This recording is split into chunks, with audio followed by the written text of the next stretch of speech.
전문직에 종사하면 부자가 될까? 돈을 잘 번다고 알려진 전문 직업들에는 무엇이 있을까? 은행에서 신용으로 기꺼이 돈을 빌려주고자 하는 직업들이 아닐까? 2002년 현재 국민은행은 감정평가사, 변호사, 변리사, 법무사, 행정서사, 공인노무사, 손해사정인, 공인회계사, 세무사, 관세사, 기술사, 건축사, 도선사, 의사, 치과의사, 한의사 등 16개 업종의 자격증 소지자들에게 경력에 따라 최고 5천만 원까지 대출해준다.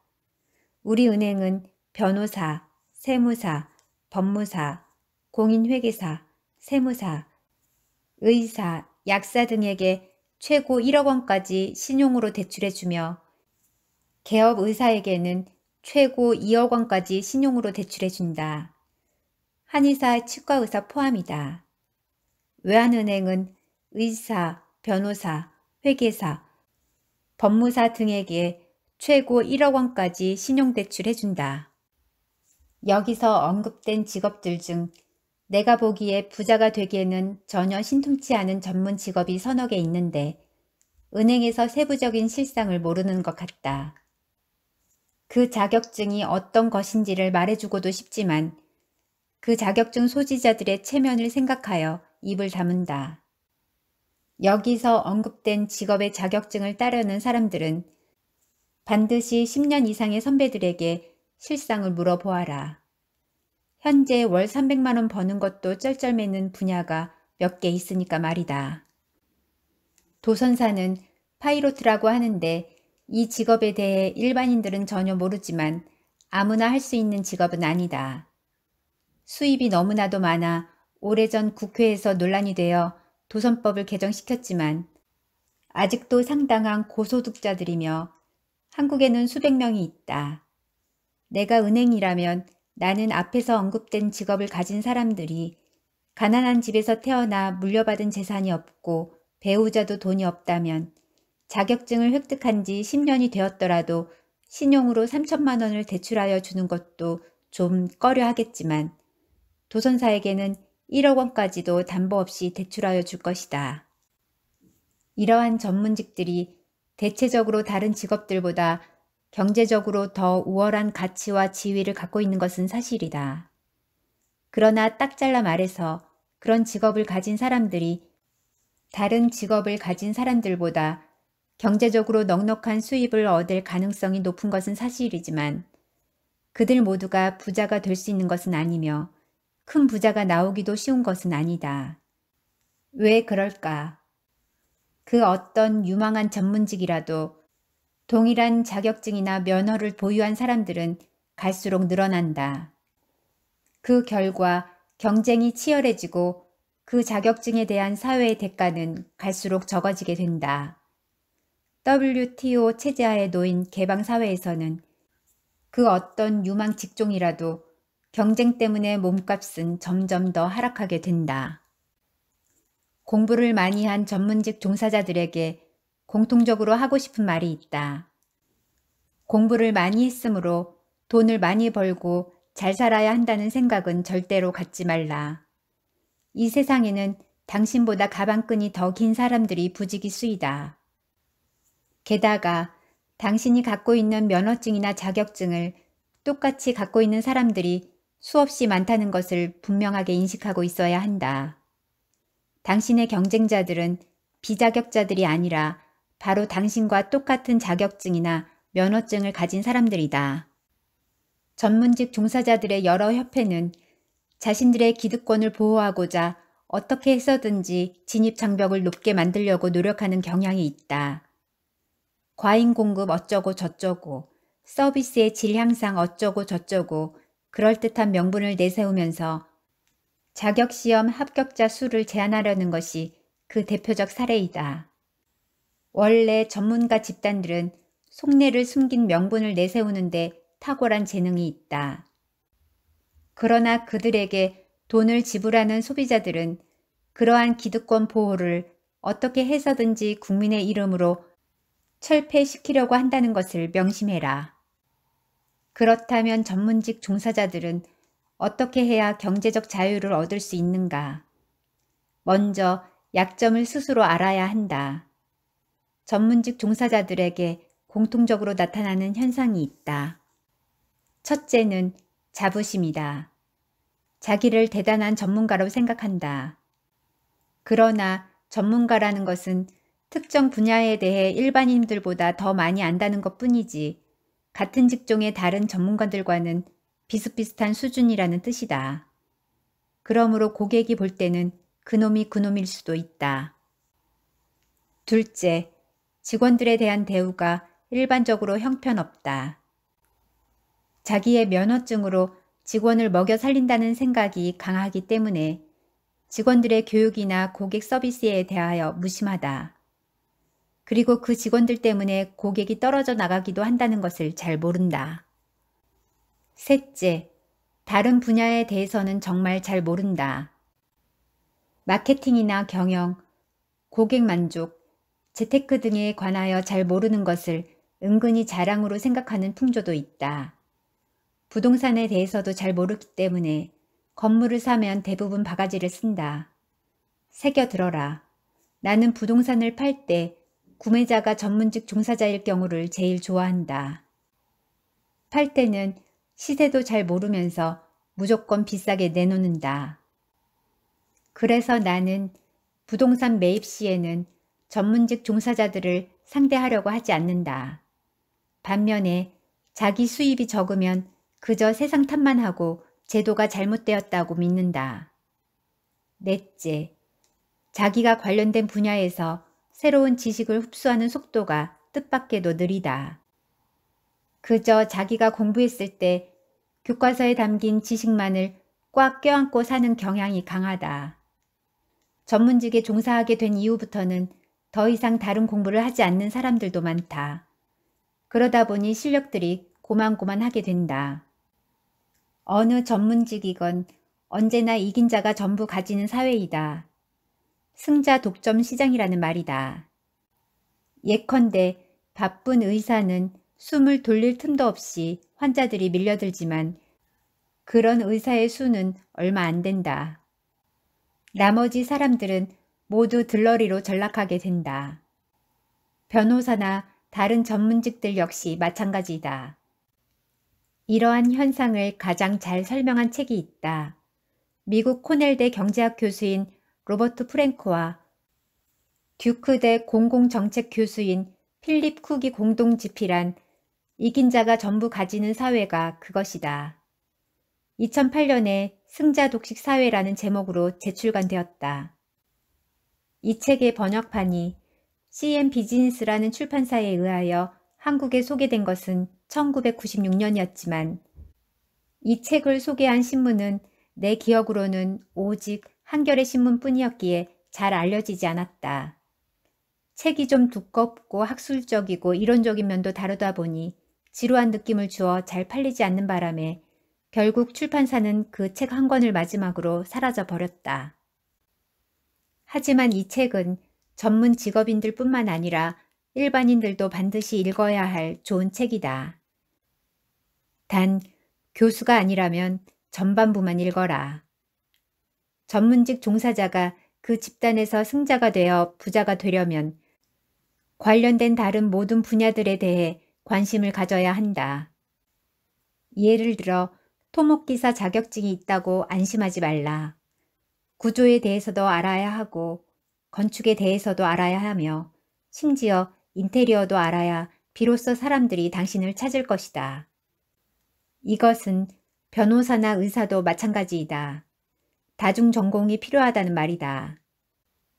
아울러 수많은 면허증 소지자들 중에서 당신을 고를 수 있는 선택권은 고객이 가지고 있음을 잊지 말라.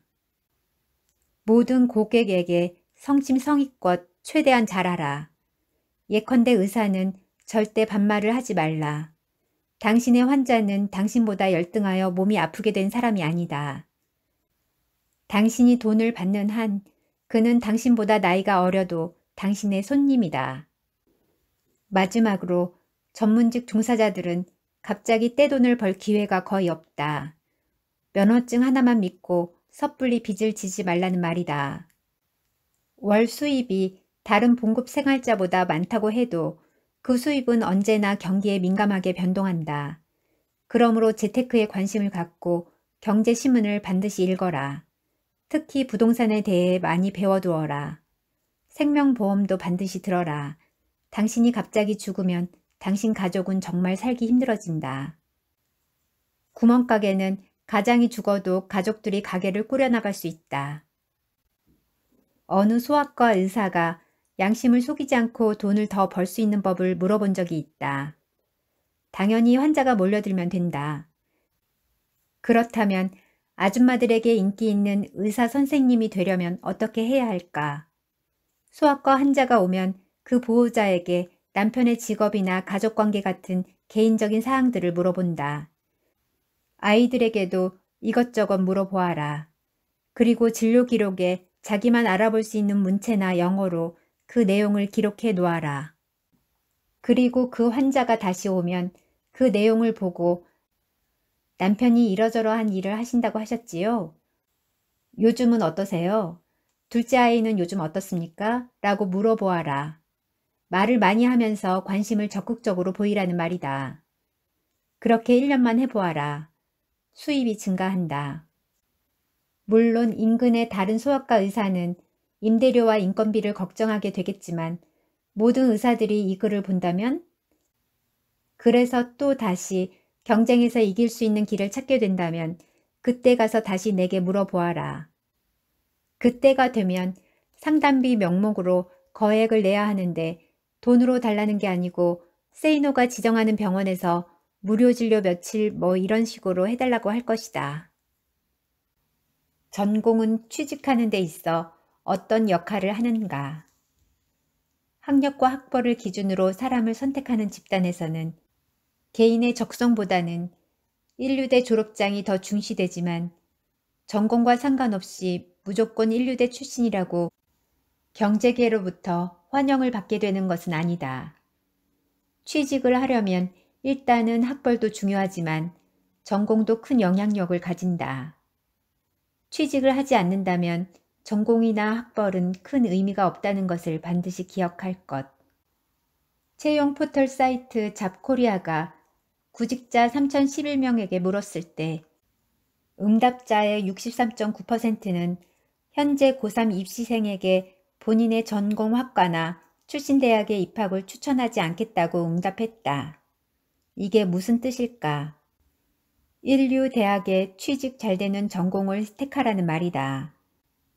졸업 후 취직을 해서 몇 년 회사 생활을 하다가 독립을 하려는 사람이건 아니면 평생 안정된 직장에서 일을 하려는 사람인 건 간에 졸업 즉시 자기 사업을 하려는 사람이 아니라면 전공 선택은 심사숙고해야 한다.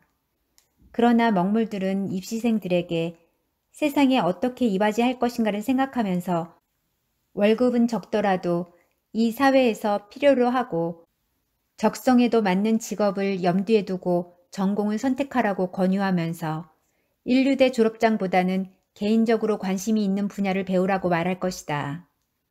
하지만 그런 말들은 다 듣기 좋은 말뿐이고 액면 그대로 따르다가는 나중에 취업 전선에서 후회하게 될 수도 있다. 또한 대학은 학문의 도장이라는 말도 절반 정도만 믿어라. 그런 말은 주로 교수들이 하는 말인데 그들은 이른바 그 학문이라는 것으로 밥을 먹고 사는 사람들이다. 그들처럼 학문 연구나 가르치는 일로 생계를 유지할 사람이 아니라면 또는 돈 걱정은 하지 않아도 되는 사람이 아니라면 대학은 취업 준비 장소이다. 혹시나 학문 연구 혹은 봉사활동을 직업으로 삼을 생각이거나 그저 지적 호기심을 만족시키기 위해서 취미로 공부하려고 한다면 나중에 딴소리는 하지 말아라. 예를 들어 이 사회의 불우한 사람들을 돕고자 사회사업학과를 선택하여 공부하였다면 나중에 월급이 적다느니 또는 순수 학문 전공자들이 취직이 안 되므로 국가적 차원의 배려가 있어야 한다느니 어쩌느니 하는 말은 입도 뻥끗하지 말라는 말이다. 대가를 염두에 두고 한 공부가 아니고 자기가 좋아서 한 공부 아니었던가. 어느 대학의 통계를 보면 신입생 40%가 대학 1학년 때 전공에 대한 갈등을 겪는다. 그리고 그 갈등의 이유를 종종 적성에 맞지 않아서라고 답하지만 속이 담긴 진실은 내가 도대체 이걸 배워서 뭘 하나 하는 회의감에 있다. 인기 학과를 선택하였음에도 전공에 대한 갈등을 일으키는 경우는 정말 희귀한 사례에 해당될 뿐이다. 그렇다면 어떤 전공이 첫 기회를 잡는 데 유리할까? 종종 입시생들은 학교 선생님이나 대학생 선배 혹은 친구들과 어느 전공을 택할 것인가를 의논하는데 솔직히 학교 선생님들은 이 사회를 잘 모르는 분들이고 어떤 개떡 같은 고3 선생들은 그저 대학 합격률만 높이려고 학생들을 희생시킨다. 대학생들은 사회 경험조차 한 바 없으며 친구들의 생각은 서로 비슷한 수준을 벗어나지 못한다. 정부에서 발표하는 미래의 유망 직종 같은 자료를 염두에 두는 것은 상당히 어리석은 생각이라는 것도 알아두어라. 나의 조언은 부자가 되려면 자기 성격을 중시하면서 돈 버는 일과 직접 간접으로 반드시 연관된 전공을 택하라는 것이다. 한편 복수 전공제는 대다수 기업들이 크게 인정하지 않는다. 그저 이력서를 낼 수 있는 자격자 범주에 포함은 시키지만 뭘 제대로 배우기나 했겠느냐고 경시하는 태도가 인사 담당자들에게 널리 퍼져 있다. 물론 같은 값이면 다 옹치마라고 동일한 경쟁 조건에서는 제2전공으로 기업의 입맛에 맞는 전공을 가진 자가 유리하기는 하지만 제1전공자들보다 우월적인 대우를 받지는 못한다. 복수 전공은 대부분 기초과정 이수에 지나지 않는다는 것을 기업에서 알기 때문이다. 여기서 대단히 재미난 사실 하나를 알아야 한다. 비록 취업을 할 때는 전공이 영향을 미치지만 기업체에서 그 전공 지식을 높이 평가하는 것은 전혀 아니라는 점이다. 전국경제인연합회에서 대기업 인사 담당 책임자 300명을 대상으로 조사한 결과에 의하면 신입사원이 갖고 있는 지식과 기술이 기업체가 원하는 수준의 90% 이상이라는 의견은 2%에 불과한 반면 10% 이하라는 응답이 25%나 됐다. 평균적으로는 신입사원의 지식과 기술이 기업체가 원하는 수준의 26%에 불과 기업들의 대학교육 불신이 심각하다. 서울대 최고자문위원단 보고서에서도 학생 89%가 대학 교육이 취업에 도움이 되지 않는다고 답했다. 기업에서 사람을 뽑을 때는 학벌과 전공을 따지지만 다른 선발 기준이 마땅한 것이 없다 보니 그렇게 하는 것이지 학벌이 좋고 전공이 기업 구미에 맞는다고 해서 졸업자들이 뭘 좀 알고 있다고 생각하지는 않는다. 그러다 보니 1차 서류 전형에서 통과한 자들 중 합격자를 가려내는 기준은 전공 관련 지식이 아니라 정말 엉뚱하게도 면접에서 파악된 기본적인 인성이나 태도, 의사 표현이나 커뮤니케이션 능력 같은 것이다. 정작 필요한 실무 지식은 회사에서 재교육시키는 경우가 너무 많다. 통계에 의하면 한국의 대졸자의 67%만이 인문계는 47%, 졸업 후 전공 분야와 관련된 일을 한다. 기술계나 전문 직업인 등을 제외한다면 상당수가 자기 전공과 무관한 일을 한다는 뜻이다. 지금까지 나는 이른바 좋은 직장에 들어가려면 학벌도 좋고 전공도 맞아야 한다고 했다. 하지만 인류대 갈 실력이 안 된다면 인류대 수준에서 멀지 않은 곳에 가서 돈 버는 일과 관련된 전공을 택해라. 공부를 못해서 혹은 안 해서 인류대와는 거리가 먼 이름 없는 대학을 갈 수밖에 없다면 부모가 경제적 능력이 있고 자식을 대학에 보내는 것이 평생 소원이라면 그저 효도하는 마음으로 다니되 대기업에 취직하고자 생각하기보다는 공무원 시험을 보든지 아니면 작은 회사에 들어가 경력을 닦으면서 조속히 학벌을 세탁하는 것도 나쁘지 않다. 돈이 있으면 명문대 대학원을 다니라는 말이다. 대학 학점이 좋아야 한다. 그렇게 하면 적어도 자존심만큼은 회복할 수 있을 것이며 기회를 보아 경력 사원으로 재입사를 시도할 수도 있다. 공부를 못하는 데다가 가정 형편도 넉넉하지 못하다면 나는 그런 사람들이 기쓰고 대학 가려고 하고 대학원도 가려고 하는 태도를 아주 안 좋게 생각한다. 공부를 잘하는 것도 아니니 장학금도 못 받을 것이고 가족들이 학비를 조달할 텐데 결국은 자신의 학벌 허영심을 만족시키고자 가족을 희생시키는 것일 뿐이므로 다른 길을 찾는 것이 바람직할 것이다. 공부를 안 하는 데다가 가정 형편도 넉넉하지 못하다면 일단은 공부에 전념해보고 나서 생각하라. 전공이 기초학문 분야라면 어떻게 해야 하는가?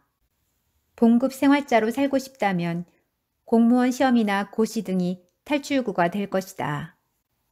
교직 과정을 이수해 놓는 것도 나쁘지 않겠지만 임용률이 아주 낮다는 사실과 때로는 더티 플레이를 해야 한다는 것을 염두에 두어라. 오히려 프로급 과외 교사로 나서는 것이 현명할 수도 있다. 끝으로 이상 야릇한 자격증에 혹하여 시간과 돈을 뺏기는 어리석음은 일찌감치 버려라. 그보다는 중소기업에 들어가 일을 배우며 경력을 쌓은 뒤 전직을 시도해 보는 것이 더 바람직할 것이다. 중소기업은 기술 계통이 아닌 한 전공에 크게 예민하지 않기 때문이다. 내가 경영했던 회사들 역시 중소기업 수준이었기에 언제나 직원 모집 광고에 전공 불문이 명시되었으며 개인적으로도 직원들이 대학에서 무엇을 전공했는지 거의 기억하지 못했다. 내 경험으로 볼 때는 순수 학문 전공자들 중에도 능력 있는 사람들이 의외로 많았다. 사족 1961년 5.16 군사 쿠데타가 발생하고 나서 군인들이 정권을 꽉 움켜쥐자 그 뒤 수년 동안 우수한 대입 수험생들은 사관학교에 가는 것을 목표로 삼았다. 이 사실은 무엇을 의미하는 것일까? 우수한 학생들이 몰렸으니 그 뒤로 줄곧 사관학교 안에서 그리고 졸업 후에도 줄곧 경쟁이 너무나도 치열했다는 말이다. 요즘은 공대가 인기가 없다. 하지만 나는 바로 그 이유 때문에 지금이 공대에 갈 절호의 기회라고 자신있게 말할 수 있다. 우수한 학생들이 모두 고시 공부에 매달리거나 의사가 되려고 하니 공대 쪽은 내부 경쟁이 그만큼 약할 수밖에 없고 10년 후에는 적어도 밥 먹고 사는 걱정은 하지 않게 될 것이며 사람에 따라서는 대박을 터뜨리는 것도 보장된다. 반면에 지금 의대나 법대에 가는 학생들은 10년 후에 어떻게 될까? 지금 그쪽 세계의 실상을 그 학생들이나 그 부모들이 잘 몰라서 그러는 것 같은데 10년 후에는 아마도 과반수는 아니 그보다 더 많은 수가 후회할 것이다.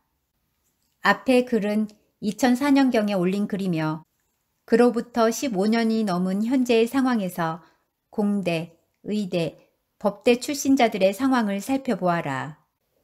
의사인 경우 개업 비용이 만만치 않으며 페이닥터인 경우 경력에 따라 월 1,000에서 2천만 원 정도 받게 되는데 서울 인근보다는 지방이 더 많이 받지만 지방회사의 생활비는 개인 부담이다.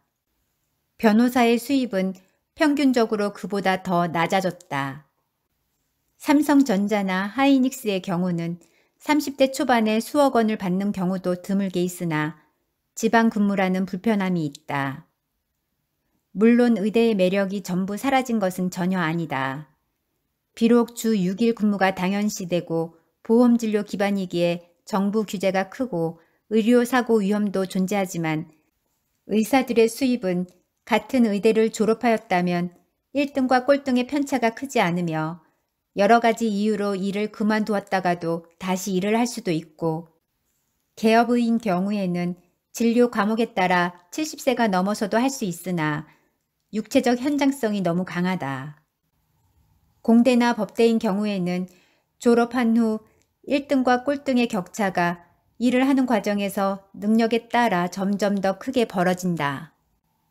저소득층 중고생들 가운데 성적이 중상위권에 있는 학생들에게 학원비를 지원해주는 장학사업을 10여 년 정도 했을 때 그 당시 세이노 카페에서 그 학생들을 1대1로 코치해주는 멘토들을 많이 뽑았었다. 그 멘토들에게 다시 한번 고마움을 표한다. 나는 고3 학생이 지원하는 대학의 원서비를 추가로 지급했는데 조건이 있었다.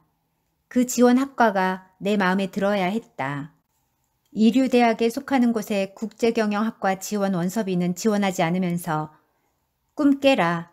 네 수준으로는 절대 국제경영 근처에도 가지 못한다고 했고 인류대의 철학과, 사회학과, 천문학과 등등도 지원하지 않았다. 전문대학의 인테리어 학과는 지원했다. 나의 원서비 지원 기준은 졸업 후에 밥벌이를 할 수 있는가였다. 고교생들은 전공을 선택할 때 개 꿈꾸는 경우가 상당히 많다. 공대생들은 자기 스스로 실습을 많이 해야 하며 자기 전공과 관련된 다른 과목들도 알아야 한다. 인류대 공대 졸업자들 중에 교류 개폐기에 달린 릴레이의 작동 원리도 제대로 모르는 놈들을 나는 여러 번 보았다.